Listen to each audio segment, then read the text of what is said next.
아이폰을 들고 북한에 들어간 사람이 있습니다. 그게 말이 됩니까? 탈북민이 이미 탈출에 성공한 사람이 스마트폰을 품에 안고 다시 그 땅으로 들어갔어요. 김강우 이야기입니다. 어머니를 데리러 재입국한 사람이에요. 22일 동안 북한 안에 있었고 군인들과 격투를 벌였으며 쫓기며 탈출했습니다. 그 과정에서 아이폰으로 영상을 찍었어요. 최초로 공개된 북한 내부 탈출 과정의 기록입니다. 그 영상이 무엇을 담고 있는지, 그리고 그 행동이 왜 중요한지를 오늘 이야기합니다. 먼저 아이폰을 들고 입국했다는 사실 자체가 여러 가지를 말해줍니다. 북한에서 스마트폰, 특히 외국 제조사의 스마트폰을 소지하는 건 엄청난 위험입니다. 발각되면 즉시 체포되고 외부와 통신했을 가능성이 있다는 이유로 중범죄로 다뤄져요. 북한 내에서 통용되는 불법 휴대폰도 있지만 아이폰은 차원이 달라요. 김강우가 아이폰을 가지고 들어간 건 두 가지 목적이 있었을 겁니다. 하나는 어머니와 연락을 유지하기 위해서, 다른 하나는 기록을 남기기 위해서예요. 기록을 남기겠다는 결심이 이상적입니다. 본인의 안전을 최우선으로 생각한다면 당연히 무거운 전자기기는 놔두고 가야 해요. 발각 위험만 높아지니까요.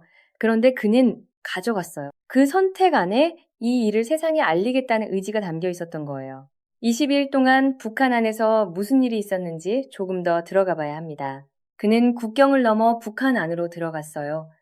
어머니가 있는 곳까지 이동해야 했는데 그 이동 자체가 이미 위험이에요. 북한에서는 성분 검사와 이동 허가 시스템이 작동합니다. 낯선 사람이 지방에서 다른 지역으로 이동하면 검문을 받습니다. 그 검문을 통과하면서 자신의 신원이 들키지 않아야 했어요. 북한에서 탈북자는 이미 반국가 범죄자로 등록돼 있을 수 있어요. 성분 조회를 하면 위험 인물로 뜰 수 있습니다. 그 상황에서 이동하는 건 도박이었어요. 어머니를 만났을 때 설득이 필요했습니다. 어머니가 바로 따라 나서지 않았을 거예요. 북한을 떠나는 건 거기서 나고 자란 사람에게는 엄청난 결단이에요. 익숙한 것들을 전부 놓아야 하고 가족과 이웃을 두고 가야 합니다. 젊은 사람도 쉽지 않은데 나이 든 어머니에게는 더 어렵겠죠. 그 설득이 얼마나 걸렸는지, 어떤 대화가 오갔는지는 그의 증언에서 나와야 알겠지만 22일 중 상당한 시간이 그 과정에 쓰였을 거예요. 그런데 여기서 한 가지 놓치면 안 되는 부분이 있어요. 군인들과 격투를 벌였다는 게 사실이라면 그 순간이 어떤 순간이었는지를 생각해 봐야 합니다. 그 격투가 무기 없이 벌어진 것인지, 어떤 상황에서 발생한 것인지는 구체적인 증언을 봐야 알겠지만 그 순간이 목숨이 왔다 갔다 하는 순간이었다는 건 분명해요. 살아 돌아왔습니다. 그리고 찍은 영상이 있어요. 그 영상이 공개됐을 때 어떤 반응이 있었는지는 알 수 없지만 이것이 최초의 기록이라는 점에서 역사적 의미가 있어요. 탈북민이 직접 찍은 북한 내부의 영상, 그것도 탈출 과정의 영상, 이런 것은 전례가 없었습니다. 북한은 외부의 시선을 철저히 통제합니다. 기자들은 입국이 극히 제한되고 촬영은 당국의 허가에서만 가능하며 실제 주민들의 삶을 보여주는 영상은 거의 없어요. 공식 채널을 통해 나오는 영상들은 모두 북한이 허용한 이미지들입니다. 김강우가 아이폰으로 찍어온 영상은 그 통제를 뚫은 기록입니다. 북한이 허용하지 않은 시선으로 찍은 북한의 현실이에요. 그 영상이 얼마나 많은 것을 담고 있는지는 알기 어렵습니다. 탈출 과정에서 안전을 확인하면서 찍어야 했을 테니 체계적인 취재 영상과는 다를 거예요. 하지만 그 존재 자체가 중요합니다. 한국에 돌아와서 그는 어떤 상태였을까요? 22일 동안 극도의 스트레스와 위험 속에 있었어요. 신체적으로도 정신적으로도 한계까지 갔을 겁니다. 그리고 어머니와의 이야기가 어떻게 끝났든 간에 그 여정의 결과를 안고 돌아왔을 거예요. 그 상태에서 책을 쓰기로 결심했어요. 경험을 글로 정리하는 과정이 어떤 의미였을지를 생각해봐요. 트라우마를 서사로 전환하는 과정이에요. 그게 어떤 사람들에게는 치유의 방식이 되기도 하고 어떤 사람들에게는 다시 그 기억 속으로 끌려 들어가는 고통의 방식이 되기도 합니다. 김강우에게 그게 어떤 과정이었는지는 알 수 없어요. 다만 그 책이 나왔다는 건 그가 그 과정을 통과했다는 의미입니다. 여러분이 뭔가 이상하다고 느꼈던 그 감각, 그게 맞습니다. 북한에서 어떤 일이 벌어지고 있는지에 대해 우리가 알고 있는 것보다 훨씬 많은 것들이 있고 그것들이 충분히 다루어지지 않는다는 감각. 맞아요. 그래서 김강우 같은 사람들의 이야기가 중요합니다. 그들의 이야기가 그 감각을 실체로 만들어요. 추상적인 인권 문제가 아니라 아이폰을 들고 어머니를 찾아 22일을 버텨낸 사람의 이야기로요. 아이폰이라는 물건 자체가 이 이야기에서 갖는 상징성이 있습니다. 아이폰은 미국 회사 애플이 만든 제품이에요. 북한에서 미국은 제1의 적국입니다. 미 제국주의의 상징으로 교육받죠.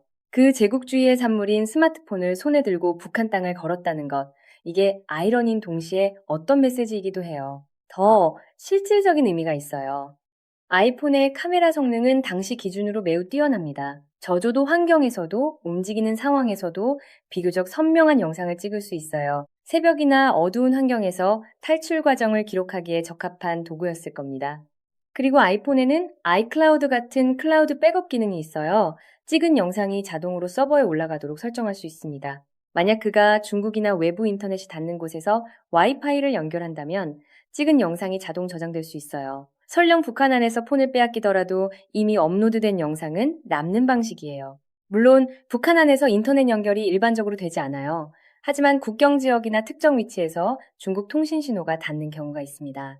그런 상황을 활용했을 수도 있고 아니면은 그냥 기기 내에만 저장했다가 탈출 후 꺼냈을 수도 있어요. 어느 쪽이든 그 영상이 존재한다는 사실이 중요합니다.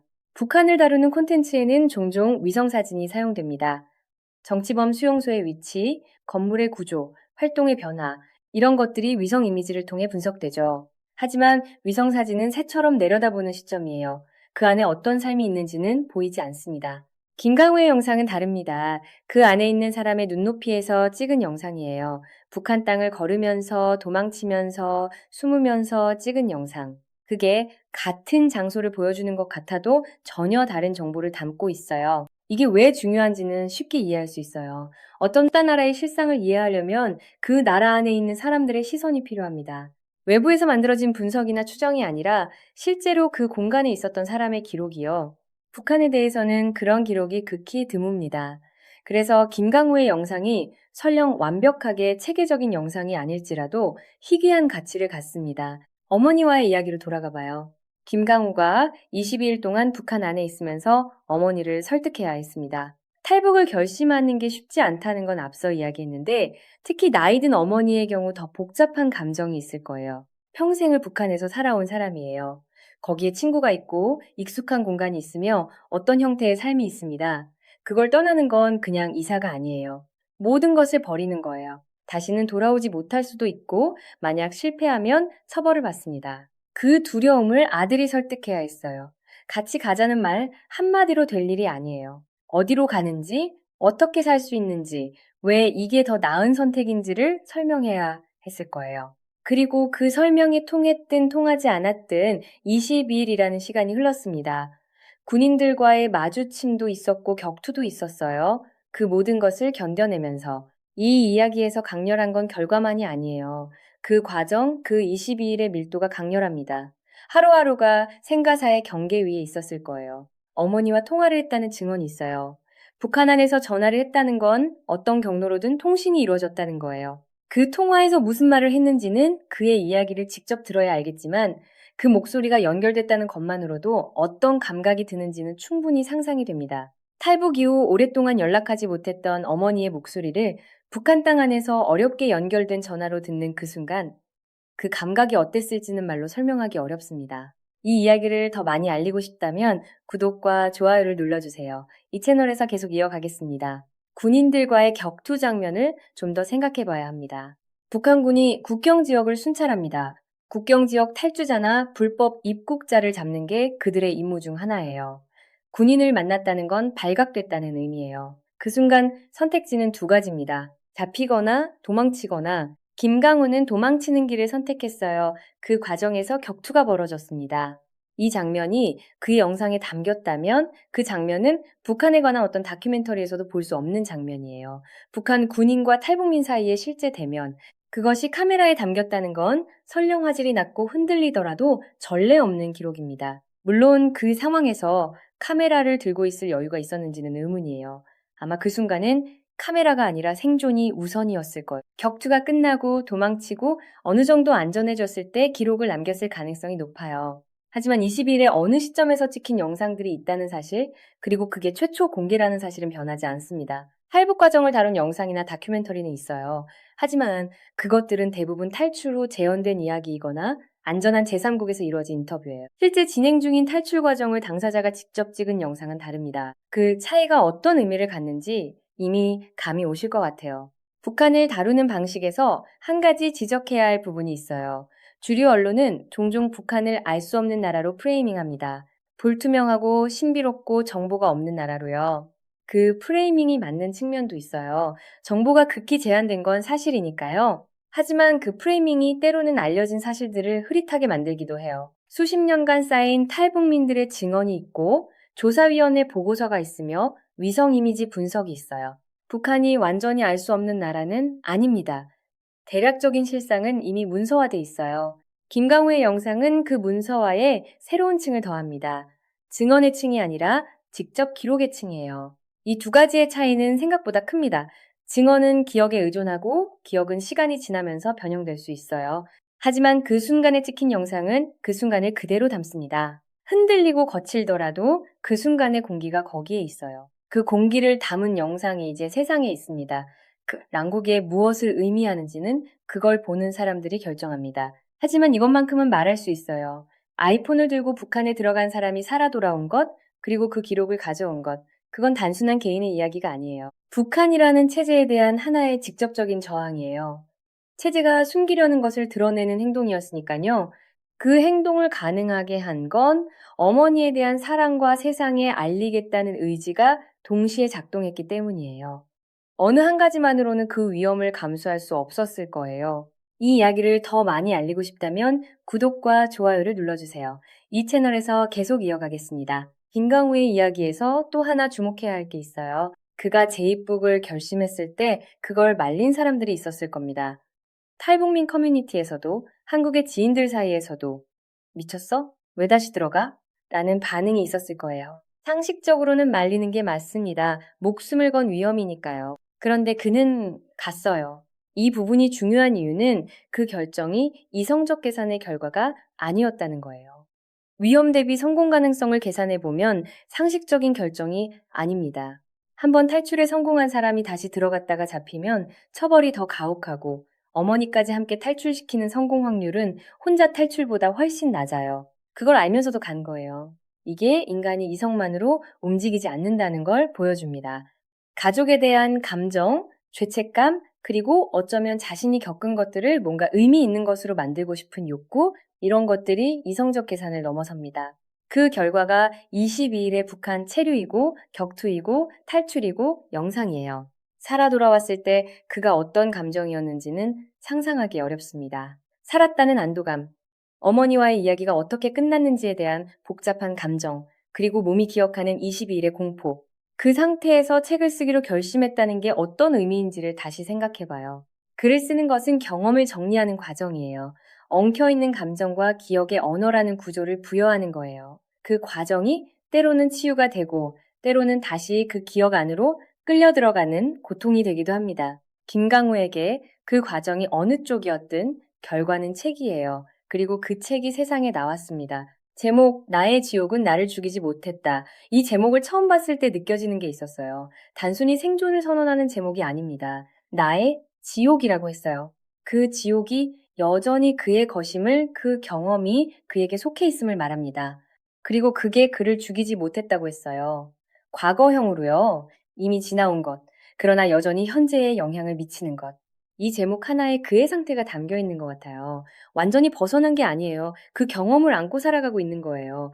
하지만 그게 그를 죽이지 못했다는 선언이에요. 그 선언이 제네바 앞에서 시위하는 행동으로, 그리고 이 이야기가 전해지는 것으로 이어지고 있습니다. 아이폰을 들고 북한에 들어간 사람, 군인과 격투를 벌인 사람, 어머니와 통화를 한 사람, 22일 만에 살아나온 사람. 그 모든 것이 한 사람의 이야기예요. 그 이야기가 지금 여기 있습니다.